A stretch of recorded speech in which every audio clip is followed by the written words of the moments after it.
Hey guys, another exciting video coming at you today. We are going to be crushing and processing the stuff from the Golden Griffin mine.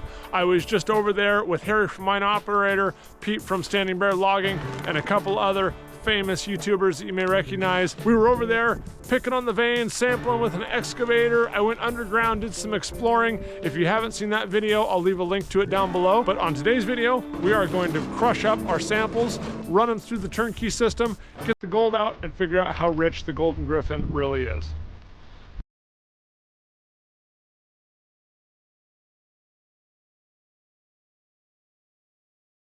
All right, so let me give you a run through about what we're doing today. We've got all of the stuff we brought back from the Golden Griffin. Our first mission is to get these bags weighed. We got to figure out how much ore we're going to process, so then we can weigh the gold and we'll figure out an ounces per ton at the end. All right, we just got done weighing our 3 different samples. Harry, what are our weights, final weights? Okay, the west side of the north vein is 382 pounds. We pulled 711 pounds from the collar. Okay. And that little alluvial drift you found 128 pounds. 128 pounds. Okay, those are our numbers. We're gonna run those 3 different samples, and then we'll do some math at the end and figure out ounces per ton. And of course, it just started raining, but we are gonna run our material through our turnkey system behind me here. This is the jaw crusher module, which crushes the raw ore down to about 3/4, 1 inch minus. It will go into this ore hopper, which evenly feeds it up to our hammer mill and down onto our shaker table for final concentration. If you're interested in more information on the equipment here behind me, we actually manufacture and sell this stuff, so you can check out our website, a link down below, and there's a lot more information, including pricing. So we'd love to hear from you with an email, but right now let's get this thing fired up and see how much gold we got.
Well, it stopped pouring here.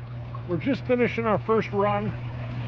Quite a bit of galena, that's the blue on the left, and chalcopyrite on the right, but we did not see a lot of gold in this run. And this was the first day when we were out there at the Golden Griffin. We were picking on the super hard, red colored quartz that looked like it was really good because it had a lot of galena and stuff in it. But the next day in our next sample, we changed strategies, and when Dan Hurd came out, he panned out a bunch of stuff and it ended up with a lot more gold. We were starting to see gold in the quartz, and that was on the footwall. So I'm excited to run the next sample. I'm not sure if we're gonna pan this one out first. I'm not sure our next order of operations here, but I'm really interested to see the difference in the 2 samples because they're different characteristics of the vein, and this one did not have the gold I was hoping it would have in it. All right, what we're gonna do now is I've got the number 1 cons on your right and the number 2 cons on your left. And so I'm gonna pan out the number 1 just to see what we have. If it looks good, I will pan out the number 2 as well. But if it doesn't look great, I'm just gonna smelt the number 1 pan and cons, just so I'm not screwing around with a whole bunch of volume if there's not much gold in there. So let me get the number 1s panned down and see what we got. and hopefully there's more gold in there than we saw on the table. Here's the panning cons from our first run. About 350 pounds or so. There is definitely gold in there, but not very much. We need a lot more gold than that to make 350 pounds worth it. There is some galena. We are still going to smelt this down, but it is not looking good on the surface. That being said, there could be a significant amount of gold in the sulfides still that will come out in the smelt, but it is not looking good right off the bat. All right, we're going to change plans a little bit here. When Dan Hurd was with us over at the Golden Griffin, he did some panning and got some nice gold. He was finding gold pieces attached to quartz in his stuff. Doesn't it look like it's just loaded in gold? Yeah. It should be smelted too, because maybe it is. Maybe it's just I can't see anything. But he was panning just the loose, gravelly, weathered stuff on the footwall of the vein. We've saved his panning tailings here. We've got 2 bags worth. So we're going to run that through the system right now and see if the gold is hanging out on the footwall in that crumbly, oxidized stuff. Because our first test was that really hard red quartz with galena in it, and it didn't show much gold. So let's get the system fired up again, run Dan's panning tailings that need to be crushed, and we'll see if there's a bunch of gold in that stuff. There goes Dan's panning tailings. We'll see if Dan's panning tailings come out better.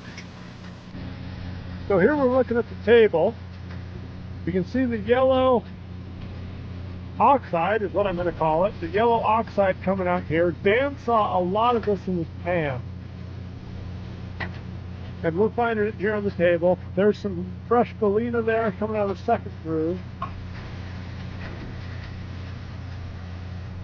So the gold should be along shortly after that.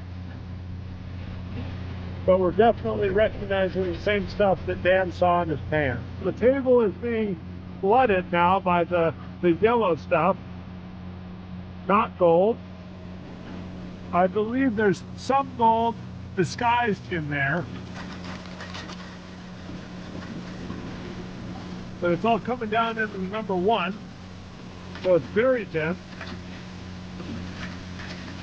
I'll be interested to see what it pans out like. The only other time I've seen that dense yellow mineral, and it wasn't gold, was with Jeff Williams down in his mine, and it turned out to be wolfenite, which is a lead molybdenum oxide, I think.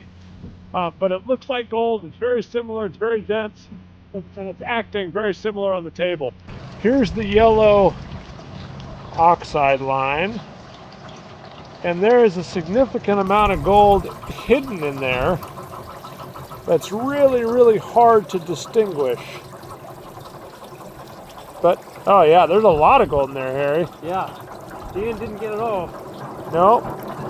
Although he did a pretty good job, I think. Well, this is all liberated from the crush. Right. He classified a lot of material off that he was finding those chunky primo golds in. There's a lot of gold in here. Yeah. That looks really good. That looks really good. There's a lot in here. All right, let's get this brushed down and cleaned off. Yeah, look at there. But yeah, it's definitely like a yellow oxide and a bunch of gold mixed in. But there's what it looks like on the table. I mean, there's a lot of it. There's a lot of that stuff. Okay. Right down here at the leading edge. A lot of nice gold. I turned the light on the camera and then it really makes it shine. I brushed out a significant amount of gold from the top groove. Let's get over here where you can kind of see something. Oh yeah. Wind and rain. Oh, there's a little bit of copper in there, I think. Yeah. Dan was saying we have native copper in the ore too. Okay. Oh, it's cold. Okay, let's get this in a pan. All right, we're working it down to the number 1 cons. It's all doing like it's supposed to, and it is just absolutely loaded with gold. Big gold, chunky gold. Is that better? Yeah, look at how close it blends in though with that orangey yellow mineral. I mean, there's a ton of gold right there, and it's blending in quite nicely. So it's going to be very hard to separate. But maybe you can see, I mean, I don't know if you can see it. It's easier to tell there's a bunch of gold in there from farther away for me. That's a lot of, that's some good stuff. I like this spot. Let's go back to this spot, Harry. All right, oh God, water. Look at it, look at the lens. Jeez Louise. You got something? Oh no, I got it. We don't need any special tools around here. Got a sweatshirt. So here's our number one con. Super yellow, a lot of gold in there. Remember, this is only from 2 bags of the stuff that Dan high graded to pan off the footwall. And there's some here in the number 2 as well. I'm gonna pan the number 1 down. We'll see what it looks like. I'm excited. Oh, here comes the special tool. Harry's always keeping me. You can see clearly now. Keeping me straight. Oh yeah, I think that's better. I don't know. Leave a comment if you like Harry's new tool. All right, trying to get you oriented here. I panned down the number 1s from Dan's panning tailings, I guess. 100 pounds worth. And here's what we got. Let's see if I can get this in focus. It's ridiculously hard to pan this stuff, this gold, away from the yellow stuff. So there's a significant amount of gold left in the yellow stuff down in the pan. But there is what I was able to bounce up. It's fairly coarse stuff, nice, and fairly yellow. I don't think there's a lot of silver mixed in there, but that's just a mountain of gold. Let's see if I can. There's the pan. There's the pile of gold. I wish I had sun. I don't. And there's a ton of gold left down here that I'm having a real hard time separating from that yellow mineral. But we're going to smelt all this and get a real nice little gold button from 100 pounds. See, there's piles of gold down here. There's a bunch left right along the leading edge. So we got to melt it. Okay, we're getting ready to do our 3rd test here. But I wanted to mention, it's really interesting to me that, and proves the point, that the gold is not evenly distributed throughout the vein. We did 384 pounds or something, very, very little gold. And then we did Dan's 100 pounds and it was loaded. So there's high grade areas in these veins that have concentrated gold in them. And if we can identify where those are, we can high grade these veins. So this will be a really interesting test because this next stuff should be a combination of some of the high grade stuff that Dan had, as well as some of the harder stuff that we ran the first test. But now I want to know, is it a location in the vein or is it the hard rock versus the crumbly rock? I don't know if that made sense to anybody, but we're gonna crush this stuff up and see if there's gold in it. That's what we're gonna do. Sneak peek showing that we are working on refining right now. So stay tuned for gold fill refining. Be sure to subscribe so you don't miss it. But now let's go crush some more ore.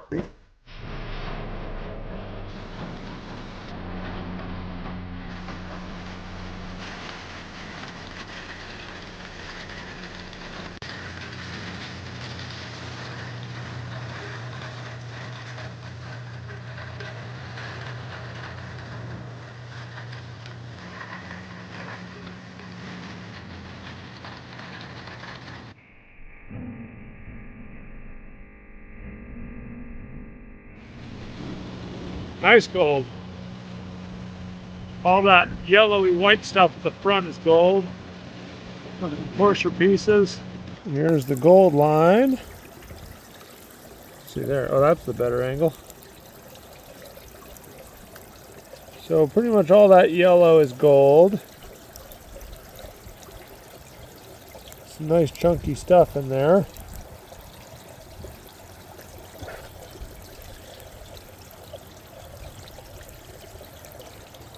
And so we need to get this brushed down and panned and smelted. All right, here we go. We're gonna pan the 3rd sample. I'm gonna put the number 1 and number 2s together, so this is gonna take a little bit of time, but this was our, I don't know, 700, 800 pound sample. So let's see if we can match. I'm gonna change gold pans on you. See if we can match or beat that amount of gold from 800 pounds. All right, here is our 3rd sample. These are the cons. I was not able to pan them out very well because I want to smelt all the sulfides. So we're just taking a look here. I don't know. It's really hard to film this stuff. We got to get to smelting here. I've got one more sample I want to try. But there's definitely gold in this stuff. And it's probably not ounces a ton. This is more like grams per ton because this was 1/3 of a ton and there's not 1/3 of an ounce there. But the smelting will tell us. But let's run our last sample here first. Okay, here are our last 3 bags. These are from the, what do we call this? The alluvial drift. That's the one we uncovered with the excavator. Pete dug it out and we went back and found that stuff in the vein. So let's get rid of these 3 and then we'll be done crushing. This could be the ace in the hole. This could be the ace in the hole. Fingers crossed.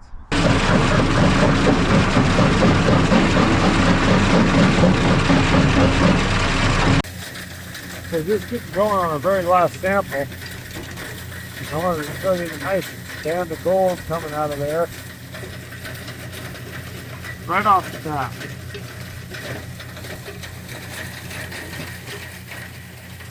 Oh, look its way right down. Here's the last little bit of those 3 bags. There was definitely some gold in them, but I mean, it wasn't like the world on fire kind of stuff. A little bit right here at the head of the bar, going down to number 1. So it's in there, just not as much as I hoped. Here's a little piece we picked off the table after brushing down the last sample. Wrong side of the light. On the wrong side of the non-sun. There, now it's upside down. I don't know. It's gold! Here's our last pan from the alluvial drift. I've combined the 1 and 2, so we'll pan this out, see what we get. Here's the results from our last test. The alluvial drift is looking pretty darn good. There's a lot of gold in there. I'll zoom out so you can see the overall. That's just from 3 bags.